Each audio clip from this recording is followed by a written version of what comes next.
I'm just a lazy video gamer, even too lazy to make a new intro.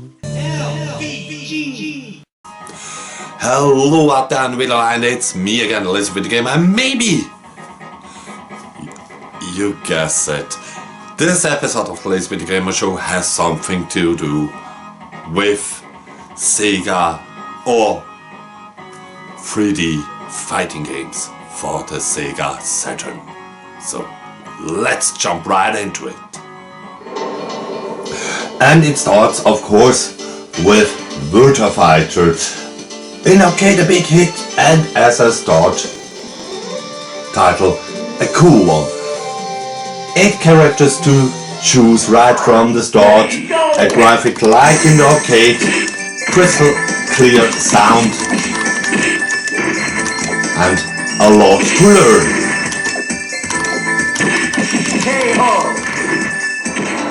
Well, not too much later, Sega thought about enhancing the original game, and they did it with Virtua Fighter Remix. It's basically Virtua Fighter 1, but with textured fighters and character models. Also new in the anime style character profiles. When it comes to the game and the game physics, it's still the same game, but yeah, looks a lot better. Virtua Fighter 2 isn't arcade perfect, but it's a damn good port. Once again, more detailed graphic, 2 additional characters, and the game mechanic was nearly perfect, completing this experience. Now what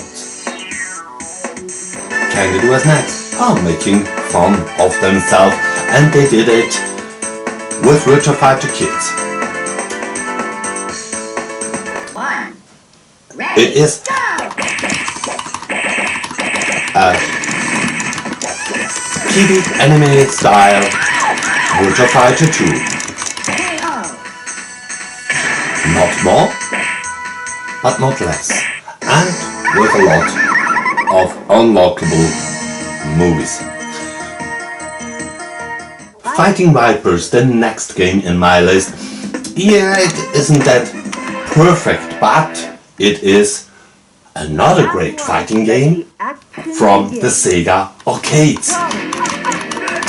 Now the fighters, yeah, let me say,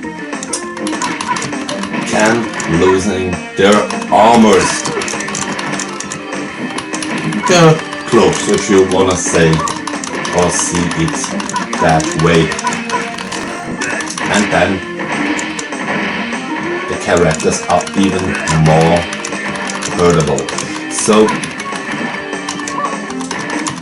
a good gameplay mechanic and amazing effects, in my opinion, was a cool addition to the whole genre of the fighting games. Fighters Megamix. Yeah, the name is programmed. They took a lot of Virtua Fighter characters and a lot of Fighting Vipers characters and made a crossover game in the graphical way, a little bit reduced from Virtua Fighter 2, and I would say to Fighting Vipers level, but it's also a little bit better than that. When it comes to the game, it's nearly perfect, and you had a lot unlocking all the hidden characters, and believe me, there are some really crazy characters in the roster of this game. I don't want to spoil anyone who never played it, but you should play this game. Takara ported Battle Arena Toshinden. Very late, of course, like the racing games Wipeout and many more, from the PlayStation to the Saturn, pimped it up with a cool intro, an additional character, but yeah, had to make some compromise with the graphic and graphic effects in the background, for example. But in my opinion, Battle Arena Toshinden was never the best fighting game out there. Also on the PlayStation, there were other games I liked more, but I call that graphical blender when it was in the start lineup from the PlayStation. Now, Battle Arena Toshinden Yura was something, yeah, it was enhancing and continuing the IP, the franchise, but in graphical way, even with the effects you see, in my opinion, it's even weaker than the first entry from the series. The character models aren't that good anymore.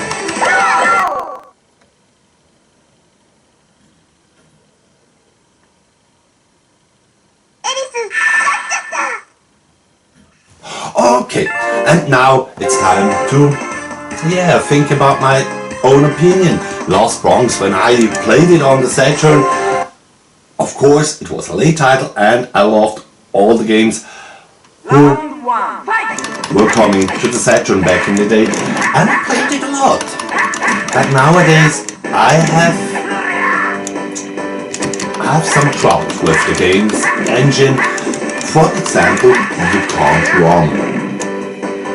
And that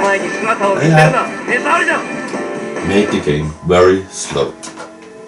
Now, Dead or Alive is something completely different. I love it still today. Released in Japan, and the focus, of course, if you're a gamer from nowadays, is more in effects and let me say body part physics. But behind that, the content and the core of the game is really good. It has a simple gameplay mechanic, as the most 3D fighters. Block, punch, kick, that's all. But Dead or Alive did something what Toshinden didn't. It not only looked good, it also plays good. And in my opinion, with the very colorful backgrounds, it is maybe for you as well worth an import. So that was it for this episode of the Lazy Videogamer Show. I hope you enjoyed it. And yeah, those were all Sega Saturn 3D fighting games that I actually own. But maybe you remember I called it once back then, and it is in fact true. The Sega Saturn was a 2D power horse. It was conceived as a 2D console, and those were the games the Saturn pull out the strength and show what he could do. So yeah, in the next week I'll continue with fighting games, but 2D games. So till then, have a fantastic rest of Sunday, a great week, and don't forget, the better one wins.